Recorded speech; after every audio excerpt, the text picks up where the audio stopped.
In the first few hours of Dissidia Duodecim Final Fantasy, you might be struck by how little has changed since the first Dissidia. You get a new story and some new characters, but everything else seems a little too much the same.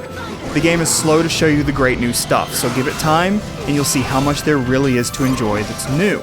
There are tweaks to the story mode structure and to the fighting system. There's a cool new quest creation mode. There's a new way to enjoy the local multiplayer if you have buddies to hook up with. And it's all wrapped into a huge package that's constantly giving you all sorts of stuff. Currency, equipment, costumes, music, new moves, and even new gameplay modes. Duodecim keeps you hooked with its never-ending rewards, its fun battle system, and its awesome good looks. Been a while since we've seen anything but puppets. One thing that won't hook you is the story. No surprise here if you played the first Dissidia, but it's still disappointing. If you didn't play the first game, here's the gist. Duodecim is a combination role-playing game and fighting game. It takes popular characters from the main Final Fantasy games and throws them into a story about the forces of Cosmos versus the forces of Chaos. It's all fan service meant to pit your favorite Final Fantasy characters against each other. The gameplay is really great. The story gluing it together is not. There are a couple of story modes, the main one following the new Dissidia heroes, Tifa, Yuna, Vaughn, Lightning, Kain, and Laguna. The Cosmos team seeks to defeat Chaos and discover the source of the enemies called mannequins that are invading the land. There's a lot of shallow talk of friendship and loyalty where all the characters use a lot of words to say nothing of any meaning. It's a shame considering there's a lot of storytelling. It just comes across as bad fan fiction.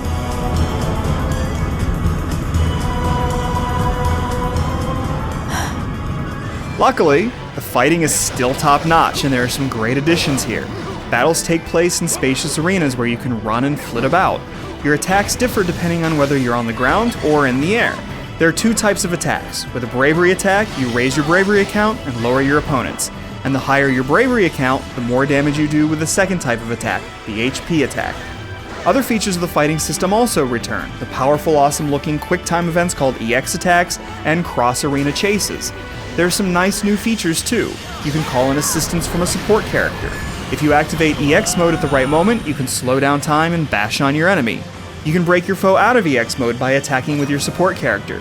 These features add a few more tactical possibilities, but don't overcomplicate things.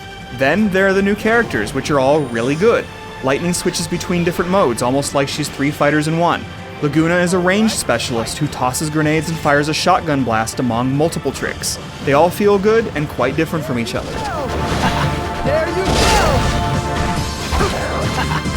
Other changes relate to the story mode structure. You still move from battle to battle on a game board and level up your characters as you go.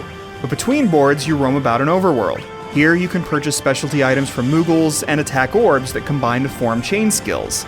You use those skills to chain multiple battles into a single sequence, which earns you rewards faster. You can also open treasure chests here, but otherwise, the overworld doesn't add much, though it's kind of nice to run around and listen to the gorgeous soundtrack. Party battles are a more important addition, though it takes time for the game to introduce them. In them, you string multiple fights together, either switching characters between battles, or when the one you're using is defeated. There's other new stuff too. The local multiplayer is great, and now players can party up and take part in tournament battles. It's too bad there's no online play, but the multiplayer runs smoothly, and as before, you can fight the ghosts of other players if your buddies aren't around. Another new feature is creation mode, in which you can make your own quests. It's surprisingly robust, and while it's a little clunky, it's pretty easy to figure out. There's a lot more to this package too. In Labyrinth mode, a deck of cards determines how you will equip characters and who they fight. And then there are the frequent rewards, Moogle messages, one-off battles, and arcade mode. This is a big game. Yes, much of it's recycled, but there's enough that's new and different to keep Duodecim from feeling like a simple rehash. There are some other imperfections like the camera. It might give you a good view of walls and ceilings, but nothing else in some of the indoor arenas. Dissidia Duodecim Final Fantasy is at its best in the open environments that give you lots of room to maneuver. But this is still a great game. It's beautiful to look at, it's fun to play, and its system of payoffs keeps you staring at the screen for hours at a time. Duodecim lures you in with the fun combat, and once it captures you, it makes it hard to escape.